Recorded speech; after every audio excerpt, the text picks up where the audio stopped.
So మీరు తెలుసుకునే 3 okay. నాలుగోది కూడా ఒకటి జనాల్లో కావచ్చు, బయట ఉన్నటువంటి కొంచెం అగ్రెసివ్‌గా ఉండేవాళ్ళు, ఎక్కువ కూడా భయపట్టించేవాళ్ళు, బెదిరించేవాళ్ళు అన్నట్టుగా కూడా కొంచెం అంటే కొన్ని కొన్ని చోట్ల చెప్పుకోవడం జరిగింది. కొంత వ్యాసాలు కూడా టీవీలలో కూడా ఫోన్ కాల్‌లో మీరు బెదిరించినటువంటి కూడా చూసాం. మరి వాటిని బేరీజ్ చేసుకొని ఇప్పుడెలా ముందుకెళ్తున్నారు? సో, అవి ఏమన్నా మీకు మైనస్ అనిపించిందా? అనిపించలేదు. ఎందుకు అనిపించలేదంటే అది బెదిరింపు అని మీరు అంటుర్రు. ఒక అన్యాయం జరిగినటువంటి వ్యక్తి పట్ల గట్టిగా నిక్కార్సుగా మాట్లాడడం అని నేను అనుకుంటున్నాను.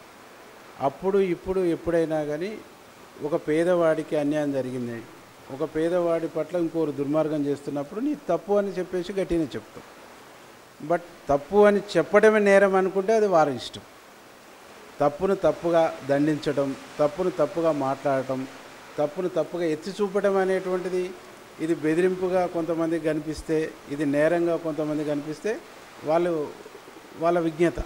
కానీ నేను మాత్రము ఎవరైనా ఎవరి పక్షానైనా గట్టిగా నేను నా కుటుంబం కోసం మాట్లాడుకుంటే తప్పు, నా పిల్లల కోసం మాట్లాడుకుంటే తప్పు, నా సొంత ఆస్తి పెంచుకోవడం కోసం మాట్లాడితే తప్పు, నా స్వార్థం కోసం మాట్లాడితే తప్పు.